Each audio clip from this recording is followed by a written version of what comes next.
शालेय जीवनातील महत्त्वाचा टप्पा आणि विद्यार्थ्यांचा भावी वाटचालीची दिशा ठरविणाऱ्या 10वी परीक्षेतील 116 गुणवंत विद्यार्थ्यांचा सत्कार समारंभ शिवसेनेच्या वर्धापन दिनाचे औचित्य साधून करण्यात आला। कार्यक्रमाचे संयोजक शिंदे गट, शिवसेना शहर अध्यक्ष सचिन चव्हाण यांच्या माध्यमातून स्थानिक नेहरू नगर येथील डीएड कॉलेज येथे हा कार्यक्रम पार पडला। यावेळी व्यासपीठावर शिवसेना पदाधिकारी उपस्थित होते।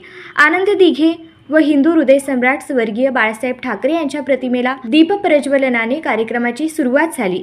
यावेळी बोलताना सचिन चव्हाण म्हणाले की जिद्द आणि चिकाटीच्या जोरावर अनेक यशोशिखरे गाठता येतात। जिद्द आणि कष्ट याला मार्गदर्शनाची साथ मिळाल्यास प्रत्येक विद्यार्थी यशस्वी होऊ शकतो। शिवसेनेने यशस्वी परंपरा जपत सामाजिक बांधिलकी जोपासून प्रत्येक शिवसैनिकांनी सामान्य नागरिकांच्या विद्यार्थ्यांच्या उत्थानाकरिता सदैव प्रयत्न केले आहे। राज्याच्या जडणघडणीत शिवसेनेचा मोठा वाटा आहे, तो फक्त आपल्या शिवसैनिकांमुळेच, असे मत त्यांनी यावेळी व्यक्त केले। येणाऱ्या महापालिका निवडणुकीबद्दल देखील भाष्य केलं। या कार्यक्रमाला शहरातील गुणवंत विद्यार्थी, त्यांचे पालक, शिवसेना कार्यकर्ते उपस्थित होते। यावेळी विद्यार्थी व पालकांनी आपली प्रतिक्रिया माध्यमांसमोर व्यक्त केली। आज शिवसेनेचा स्थापना दिवस या ठिकाणी आम्ही हे आयोजन केलं होते। 10वी जे उत्तीर्ण विद्यार्थी आहेत त्या विद्यार्थ्यांचं बक्षीस समारंभाचा कार्यक्रम या ठिकाणी आयोजन केलं होतं। शिवसेनेची स्थापना 19 जून 1966 साली झाली होती। आज आम्ही म्हणजे असं म्हणता येईल की आज शिवसेनेला 80% मार्क, म्हणजे आमच्या शिवसेनेनं 100 सीट उभं केलं तर 80 निवडून आले होते। म्हणजे विशेष प्रावीण्याच्या वर आज आमचं म्हणजे मार्क आहे। चांगली प्रगती झालेली आहे। आज सत्तेत आम्ही आहोत। मुख्यमंत्री शिवसेनेचं एकनाथ शिंदे साहेबांच्या रूपानं मिळालेलं आहे आणि अतिशय चांगली प्रगती आहे। शिवसेना कोणाची काय अजून सुद्धा कन्फ्यूज आहे लोकांना।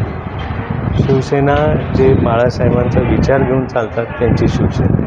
हिंदुत्वाचा विचार घेऊन चालतात त्यांची शिवसेना आहे। आणि आज एकनाथ शिंदे साहेब हे विचार घेऊन चालतात, जे कुणाची शिवसेना आहे तुम्हाला लक्षात आलं 100% होऊ शकतो। म्हणजे जनतेने जर साथ दिली तर 100% शिवसेनेचा महापौर होऊ शकतो। आता ही गणित म्हणजे आम्ही स्वतंत्र लढवणार आहे का युतीमध्ये लढवणार आहे, या गोष्टी फायनल झाल्यानंतर निश्चित आम्हाला लक्षात येईल की कुणाचं महापौर। पण आम्हाला शहर प्रमुख म्हणून नक्कीच आवडेल की शिवसेनेचा महापौर झाला तर मला नक्कीच आवडेल। किती नगरसेवक तुम्ही शहर प्रमुख म्हणून तुम्ही काहीतरी आराखडा तयार केला असेल की एवढे नगरसेवक मला लवकरच कळेल सर आमचे किती नगरसेवक निवडून येतील ते आज मी तिला सांगणं चुकीचं होईल, पण नक्कीच तुम्हाला एक चांगला आकडा महानगरपालिकेमध्ये तुम्हाला निश्चित दिसेल। सन्माननीय बाळासाहेब ठाकरे यांच्या विचाराने प्रेरित होऊन महाराष्ट्राचे माजी मुख्यमंत्री सन्माननीय एकनाथभाऊ शिंदे यांच्या विचाराने प्रेरित होऊन आपल्या सोलापूरचे शहर प्रमुख सन्माननीय सचिनभाऊ चव्हाण यांनी एक सामाजिक बांधिलकी म्हणून इयत्ता 10वीमध्ये उत्तीर्ण जे काही विद्यार्थी आहेत तर त्या विद्यार्थ्यांचा यथोचित असा सत्कार आणि त्यांना एक प्रकारचं प्रेरणा देण्याचं काम त्यांनी आज त्यांना यशस्वी झालेल्या विद्यार्थ्यांचा सत्कार समारंभ आमच्या मागास समाज सेवा मंडळाच्या वतीने आणि सचिनभाऊ चव्हाण हे सोलापूर शहर प्रमुख यांच्या वतीने या ठिकाणी आयोजित केला आणि हा कार्यक्रम अतिशय खूप छान पद्धतीने या ठिकाणी संपन्न झालेला आहे। आणि त्यांच्या नेतृत्वाखाली आता येणाऱ्या जे का आगामी निवडणुका आहेत महानगरपालिकेच्या, या निवडणुकीमध्ये शिवसेना शिंदे गटाचं झेंडा या ठिकाणी महानगरपालिकेवरती फडकवल्याशिवाय राहणार नाही। त्यासाठी एक पालक म्हणून मी त्यांना खूप खूप शुभेच्छा देतोय आणि माझं 2 शब्द